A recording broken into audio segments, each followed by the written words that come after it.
নজর রাখবো পরবর্তী সংবাদে।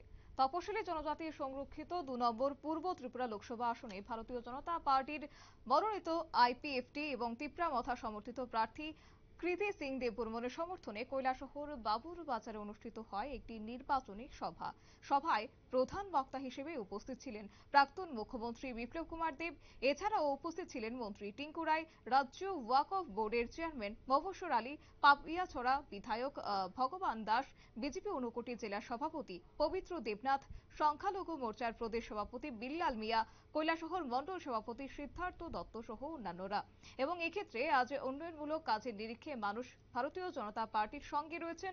আসন্ন লোকসভা নির্বাচনে রাজ্যের 2টি আসনেই বিপুল সংখ্যাগরিষ্ঠতা নিয়ে জয়ী হবেন বলে বিজেপি প্রার্থীরা শেষ বেলার প্রচারে আত্মবিশ্বাসী ত্রিপুরার প্রাক্তন মুখ্যমন্ত্রী বিপ্লব কুমার তথা বর্তমান রাজ্যসভার সাংসদ এবং পশ্চিম ত্রিপুরার বিজেপি প্রার্থী বিপ্লব কুমার দেব। তবে এদিন বক্তব্য রাখতে গিয়ে বিপ্লব কুমার দেব বলেন, আন্তর্জাতিক বিমানবন্দরে এনসিইআরটি সিলেবাস, বিদ্যাজ্যোতি প্রকল্পে সিবিএসই স্কুল এবং 33% মহিলা সংরক্ষিত এমপি এমএলএ নির্বাচনে মহিলা সংরক্ষণ, উজ্জ্বলা যোজনা, সৌভাগ্য যোজনা, কিষাণ সম্মান নিধি, আয়ুষ্মান ভারত, এছাড়াও বলা যায় যে 25% ডিএ, যুবাদের জন্য স্টার্টআপ, এভাবে উন্নয়নমূলক কাজের পরিসংখ্যান দিয়ে শেষ করা যাবে না, এমনটাই বলেছেন বিপ্লব কুমার দেব। গোটা বিষয় সম্পর্কে আরো কি রয়েছে বিস্তারিত শুনবো।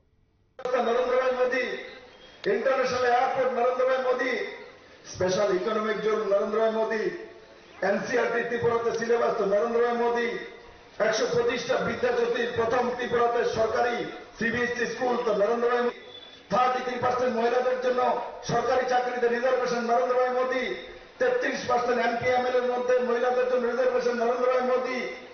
তারপর উজ্জ্বলা যোজনা, গ্যাসের চুলা নরেন্দ্র ভাই মোদী, সৌভাগ্য যোজনার ইলেকট্রিসিটি কানেকশন নরেন্দ্র ভাই মোদী, 6,000 টাকা করে কিষাণ সম্মান নিধির মাধ্যমে কৃষকদেরকে নরেন্দ্র ভাই মোদী, 2,000 টাকা করে পেনশন তো নরেন্দ্র ভাই মোদী, 7 পে স্কেল তো নরেন্দ্র ভাই মোদী, 25% ডিএ তো নরেন্দ্র ভাই মোদী। আর কত বলবো, 5 লাখ টাকার হেলথ ইন্স্যুরেন্স আয়ুষ্মান ভারত যোজনা তো নরেন্দ্র ভাই মোদী, যুবাদের জন্য স্টার্টআপ তো নরেন্দ্র ভাই মোদী।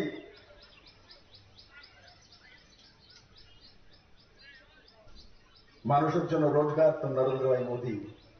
মেরে দোস্ত, আজকে একটা আমি বাবুর বাজার জনতার কাছে আপিল করতে চাই, চান আপনার ছেলের দিকে, আপনার মেয়ের দিকে, ভবিষ্যতের দিকে কি দিয়েছে সিপিএম? আজকে ভারতীয় জনতা পার্টির সরকার এক শক্তিশালী সরকার, মানুষ শক্তির সঙ্গে যায়, দুর্বলের সঙ্গে কেউ যায় না। মেরে মিত্র, আমরা যদি ভাবি বাবুর বাজারটা ই ত্রিপুরা, এমন নয়। অনেক সময় কোন ব্যাংক যদি কুয়োতে পড়ে যায় তো সে মনে করে কুয়াটাই বুঝছে সমুদ্র, কিন্তু তাকে যখন সমুদ্র দেখানো হয় তখন সে বুঝে আমি তো এক ছোট জায়গা ছিলাম। তার জন্য আমি বাবুর বাজারের সমস্ত নাগরিকদেরকে অনুরোধ করছি, মেরে মিত্র, আপনার ছেলে মেয়ের ভবিষ্যতের জন্য আপনার যেটা বরবাদ করে যদি পড়েছে সেটা আপনি রিটার্ন করতে পারবেন না, কিন্তু আপনার ছেলে মেয়ের ভবিষ্যতের জন্য কৃতি সিং দেববর্মাকে পদ্ম চিহ্নে ভোট দিন। সশক্ত করুন, শক্তিশালী ভারতীয় জনতা পার্টির সরকার দিন, দেশের সশক্ত প্রধানমন্ত্রী হয়ে আজকে যদি আপনারা পদ্ম বলে ভোট দেন তো প্রধানমন্ত্রী বানাবেন, আর যদি কাস্তীয়তে ভোট দেন তো জামানত জব্দের মধ্যে যাবেন। এর বেশি কিছু হবে, জামানত জব্দের মধ্যে যাবেন।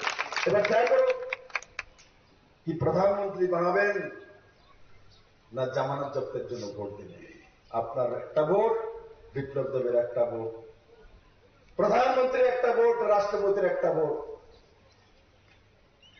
মূল্যায়ন করতে পারি তো প্রধানমন্ত্রী বানাবো, মূল্যায়ন করতে পারবো না তো জামানত জব্দের দিকে যাব।